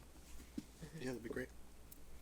We utilized the DLS Technical Assistance Grant Program when I first got here to redo all of our financial management plans. Okay. And they're a good group to work with. So we'll see what they have available as well. They have a great tool that exists already where you can compare yourself to any or all of the other communities in Massachusetts by, you know, various categories and various years, and it is bookmarked on my phone. I love it. Yeah, it's good. Good to DLS community or the Review 351 or whatever it's called. Is a very good tool. I use it throughout the budget process. But we're in contact with DLS probably monthly, if not more frequently, so we can certainly pick their brains on that as well. Awesome. So is the plan to bring that back for the next meeting? I don't know that we need to bring it back for the next meeting, but Give you guys a month. you know, to look yeah, at it or something. if you could, in a timely fashion, start to assemble some ideas, maybe some pricing, that would be great. Can I ask a question? If we wanted to fund it at October town meeting, when would you want us to make that decision by? Well, we'd have to do an RFP. Okay, so it wouldn't be, so October's You're not out. gonna hit October. Okay, cool. I All right, don't that's, think so. all right. And then like some of them that I looked at, the In the- RFP, in the RFP, we can be quite specific in terms of, you know, what we want them to look at, what the deliverables are, Yeah, et cetera. I think you're gonna have to, you'll wanna drill down on that further, cause we might, you know, pull from a whole bunch of different ones. We have a relationship with a group already, and I'm not saying that this is how this would go, but they're called Capital Strategic Solutions. We use them for ARPA, we've used them for a couple other consulting they were things. great. And they do, this type of work. And since we already have the relationship, I was thinking of reaching out to them and seeing what they had for, you know, maybe models that they've worked with other communities and might give us an idea of price. You know, we still have to do the full procurement process, but leverage the relationships that we already have. I think just, you know, for taxpayers, to show them, hopefully they're getting the most that they can for their tax dollars, right? And if there are some ways that we can find efficiencies, or, revenue sources, et cetera, if there's anything like that out there, if this could glean even a nugget, it would be great. Agreed. Okay. Mr. Chair, you do have a hand on Zoom. Sure.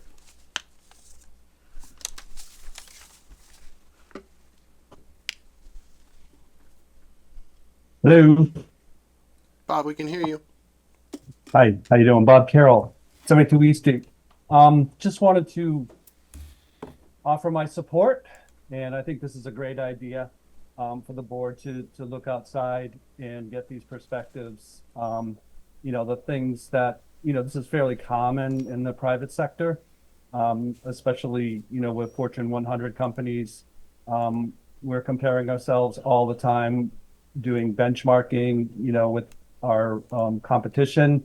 In the case of Grafton, of course, it would be with similar communities of same size. So that would be something that an outside consultant, they would have that information. And then they would also have some metrics, what we would refer to as key performance indicators, right? Like percentage of spend for IT, say, of the total budget. And they'd be very comfortable and familiar with these ratios. So I think this is a super idea, and I'm all in. Great. Glad to hear it.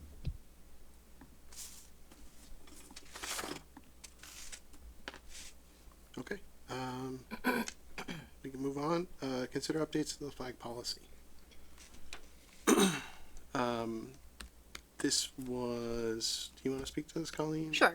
So we have an existing flag policy, and this spring we kind of ran into a little bit of a hiccup when a group wanted to raise the flag but hadn't really gone through the policy, and it really highlighted that we could make it a little more efficient by adding additional language for groups like, say, India's Independence Day that comes every year, and make a little carve out for veterans and sailors and soldiers and any groups like that we all agree would benefit from having their flags celebrated during their respective holidays, and so they wouldn't have to, if we don't have a meeting before and they miss the timeline or something like that. So I don't have a great example to give for that language. I just have the idea of, if everybody's excited about it, maybe ask William to come up with language for that. Sure. If everybody's excited about it, which maybe not. I hope they are, though. So, to Colleen's example, I think it was Veterans Advisory. Yeah, Gold Star Mother's Day. Yeah. Right. They had requested that the town fly the Gold Star Family's flag, which they received last year at the Gold Star Family's event in September. They wanted to fly that on Memorial Day, but we were not, the select board was not meeting between when the request was made and Memorial Day. So they unfortunately were denied, but in that instance, it's something that we have approved and supported in the past. So should we provide an opportunity for organizations that have come before us that have already received approval to be able to offer them a little bit of flexibility to not have to come back every time they want to do something like that? I guess I can see that instance, but just the last part of that, I have a little concern in terms of them not coming back. I guess, are we looking for a carve out such that the TA's office would be able to say, oh yes, by the way, you fall under this? Yeah, the way I'm thinking about it is that you would approve the flag, right? In this policy? So that the policy denotes that the flag is what's being approved and maybe not the specific date. Mm-hmm. Right. And then we can navigate that through our office of when they're available and all that. Yeah. But it would also give our office a little, not discretion, but we would still have our finger on the pulse, and then also know when we need to bring something back to the board and say this is different. The real key to the flag policy is making sure that you're tying the flag to a specific proclamation. So once that flag is accepted and the proclamation has been issued, as long as, I think there's some wiggle room there. Okay. But it wouldn't be, the Veterans Advisory Committee gets a blanket, any flag Okay. that they wanna fly on any day, that's, it still has to be that flag as approved. Okay. I like it framed that way, yeah. I think we could work with that. I mean, and again, you know, this is, I know there wasn't an explanation as to what we'd be discussing in particular on this tonight, so, I understand if people aren't comfortable, we don't have to take a motion on this now, we can bring it back at a future date, but. Oh yeah, Well, I we wanna need see the- the language. We need the Yeah, we have, policy Yeah. first. we'll Yeah. workshop language and then bring it back. That sounds good. I'm sure Will's gonna do a great job, but we should read it first. We're back on a policy kick. I love it. I love it. Alright, we'll update our draft and we'll bring that back. Okay, next up, the opioid litigation withdrawal from claims is recommended by special counsel. I'll kick that over to Evan. Yeah, so most of these, pharmacy benefit manager, claims are not moving forward, so we're just gonna withdraw from that program at this time. We can always return to it if, that comes back to being a class action suit. Anybody have any comments, questions? Is it costing us money? Not, Why are we? not currently. Why are we withdrawing?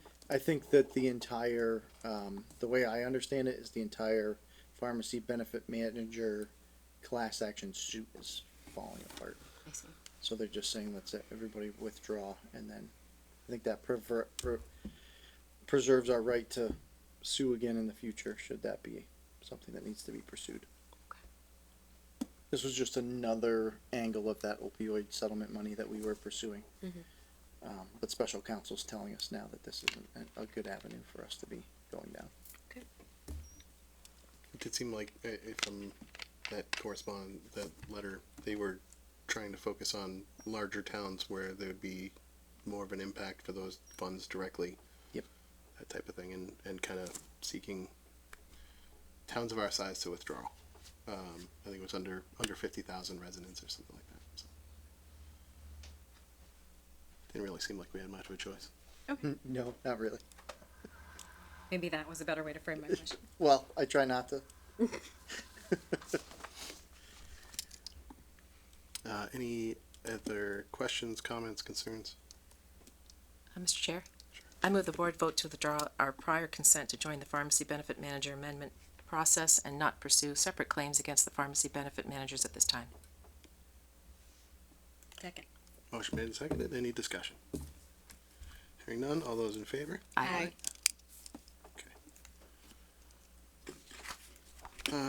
Next up, approve and sign the warrant for the 2026 state primary. Is there anything, anybody had any questions with this, or can we just? I move the board vote to approve and sign the warrant for the 2026 state primary. Second. Motion made and seconded. Any discussion? Evan, was there something you wanted to throw out there? You don't have a choice, just vote it. Yeah, same thing. I'm gonna do a victorious. Okay. Motion made and seconded. All those in favor? Aye. Great. Any select board reports tonight? Okay, TA report.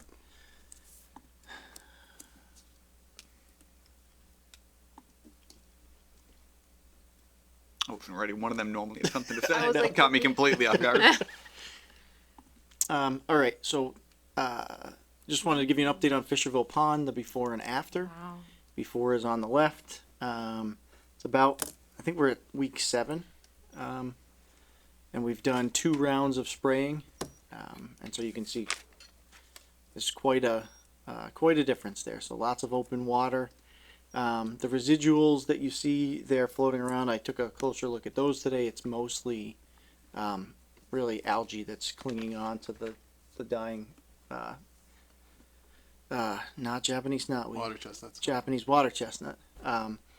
So it's, I would anticipate in the next couple of weeks you'll probably see that gone as well. And then you can already see in the distance there, that's the pond directly behind Fisherville Mill. That's probably 85 to 90% open water again, which it hasn't been for a very long time. And we still have one more round of spraying to come through and clean up anything that's hasn't been affected or Can we post this? I find it's very dramatic, and having Yeah, those yellow placard signs that went up also dramatic. But this is yeah. I just took that picture today before this meeting. phenomenal. So we can put a post up with the befores and afters. Thank you. But yeah, it's great. Route 122, I'm just going to leave this slide in here because I think we should continue to talk about this as we make progress.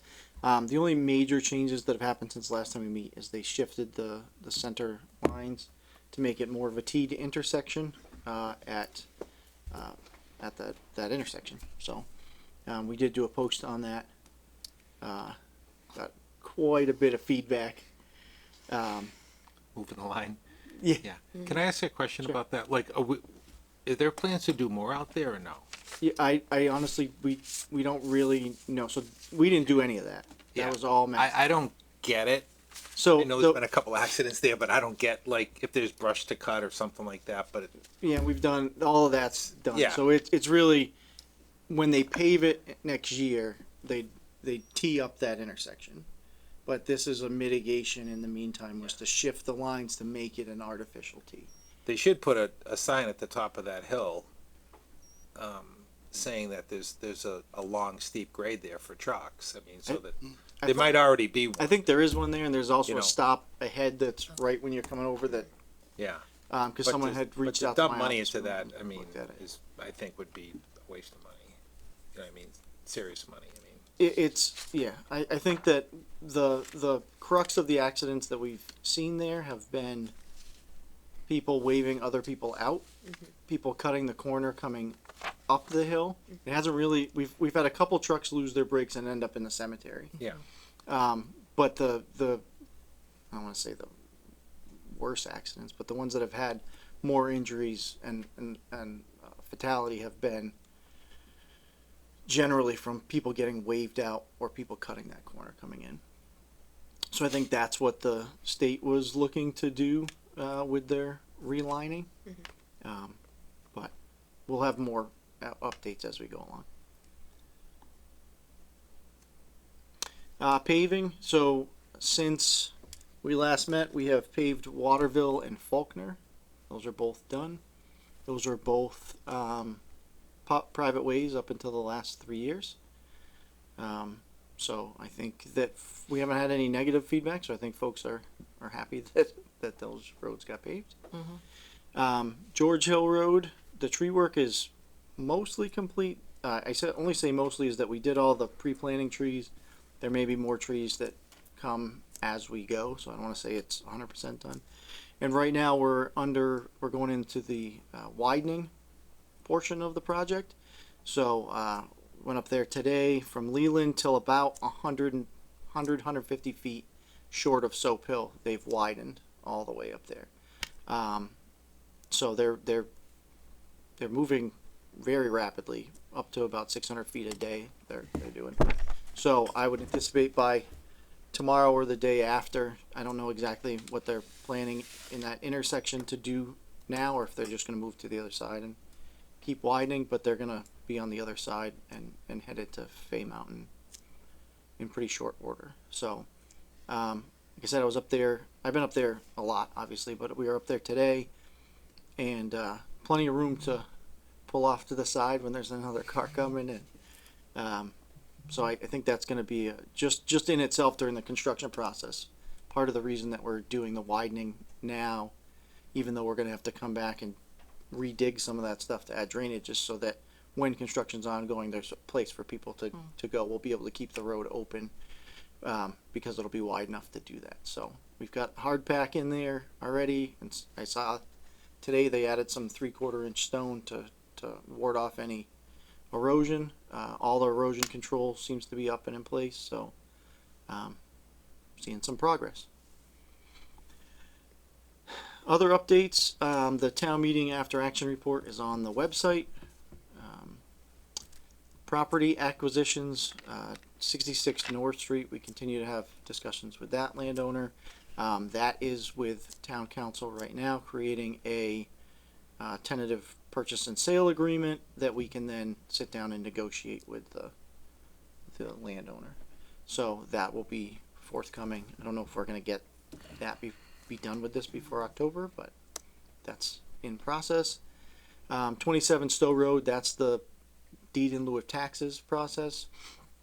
So I have been in touch with the owner of that property's daughter. The owner unfortunately passed away, I think 2 weeks ago.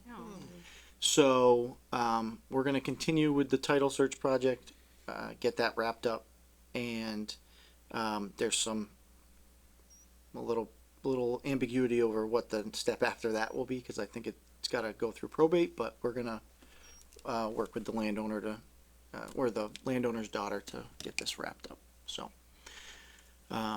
continuing to work on that. The rec, we're still making progress. Pre-qualification of all bidders is complete, so the next thing now is to get that bid package out, which is it's a very big bid package. So we're wrapping up some finishing touches on that, and then we're going to be doing a more site-specific look at Grafton Communications in August and September. So we've already done all the radio studies, but those are based on computer modeling. That's how that works. So now we'll go, boots on the ground and visit some additional sites and try to figure out how to close some of our communication gaps. So that'll be exciting. And I think that's it as far as what I have to update. Is that something we may expect, like some future balloon work with those sites? Yeah, but not for quite a while. We would put something out if we were going to be doing balloon work. Most of it, no. The short answer is yes, but not for a while. Yeah, just curious. Okay, great. Any correspondence anybody wish to discuss? I don't know if it's in this packet or would be in the next packet, but we had a lady reach out to us about, or the board about tree work from Town on Trees, so that was taken care of on Monday. Oh, great. I think that was the only thing in here for me to. I don't think that made this packet. It didn't. Okay, well, I won't talk about it in the next packet. You've already been warned. Thank you for catching us up. Anything else? Okay, we have no meeting minutes tonight, so. To adjourn. Second. Okay, motion made and seconded. All those in favor? Aye. Aye. We are adjourned.